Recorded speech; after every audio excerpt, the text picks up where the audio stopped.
Sana lang hindi katulad ni ate kanina, huwag kang magkakasakit kasi ang dami mong ano. Bawal po. Oo. Bali, may sakit naman po talaga ako, kaya lang hindi ko na rin po siya iniinda. Anong sakit mo? Cervic cancer. Na-diagnose po ako noong 2019 pa. Pero hindi ko na po siya, nasundan na... Pinapa-check up po kasi ako noon. Hindi na po ako nagpa-check up. Naku. Hindi ko alam kung sasabihin ko sa kanya kasi ang dali-daling sabihin mo, pa-check up ka, ipaayos mo. Kasi yung kakayahan Opo. di ba?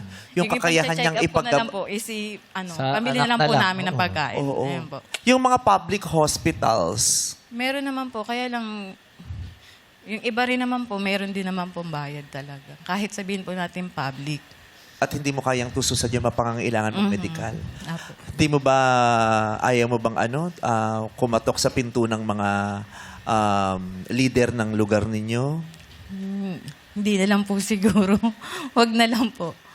Kapag may na lang po, pagkakataon po na sobra, baka sakali, yung mga anak ko pag nakapagtapos, baka mapagamot na din po nila ako.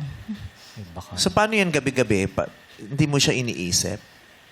Hindi naman po. Kaya lang minsan masakit. Kaya lang iisipin mo pa rin anong mangyayari kung iisipin mo yung sakit. Paano yung kinabukasan ng mga anak mo? Ayun po.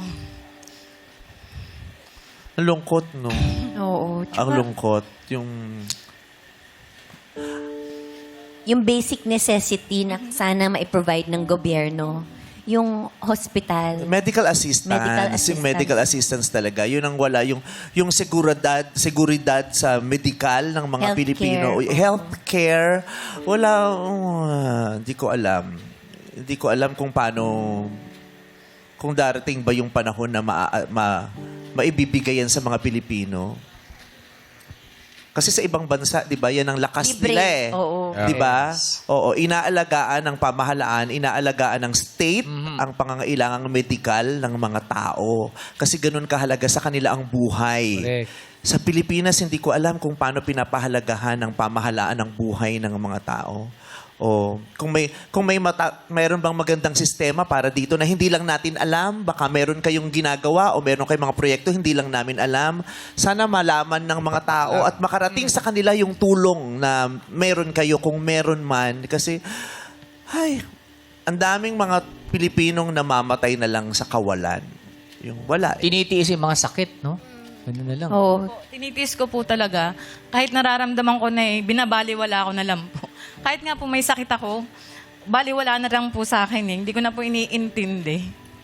Baka naman ayaw nyo po kasing humingi ng tulong sa mga pwedeng hingan ng tulong. Minsan po kasi ganun, parang nahiya na rin po akong lumapit kasi hindi lang naman po ako may problema, sila din. Oo. Yung magulang ko, matatanda na din po. Meron din po siya, kasi akong pamangkin na namatay na po yung nanay, yung mama ko na din po ang nagtutustos po dun sa pamangkin ko na yun. Eh wala din naman po siyang trabaho. Baka may Hindi naman nanonood sa atin sa City Hall ng Taguig, di ba?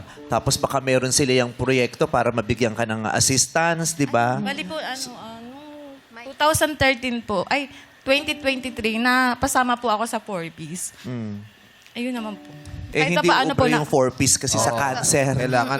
Oo. Kung baga po, kahit pa paano, meron din pong may natatanggap din po ako every 2 months.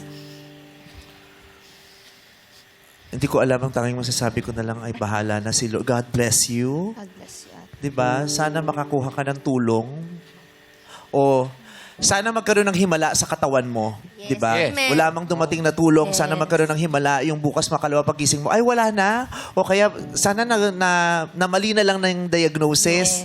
Tama ba yun? Sa isip ko nga, baka nagkamali lang. Kaya lang po, 2021, nagkaroon po ulit sa amin ng check-up na ganun. Diagnose pa rin po talaga na meron po talaga. Yun pa din. Kaya okay na rin yung iniisip niyo na wala, kaya ko to, wala Opo, ka. Kasi ganun po. medyo nakakatulong yun eh. Kasi isipin mo ng isipin, May i-depress stress ka lang po. may Opo. stress ka, lalo kang lalala eh. So, pero syempre ang prayer namin magkaroon ng way, no? Na para magamot. Para magamot. At gumaling. Kasi madali yung, sana hindi mo maisip, pero kailangan mong magamot. Nararamdaman kasi yun.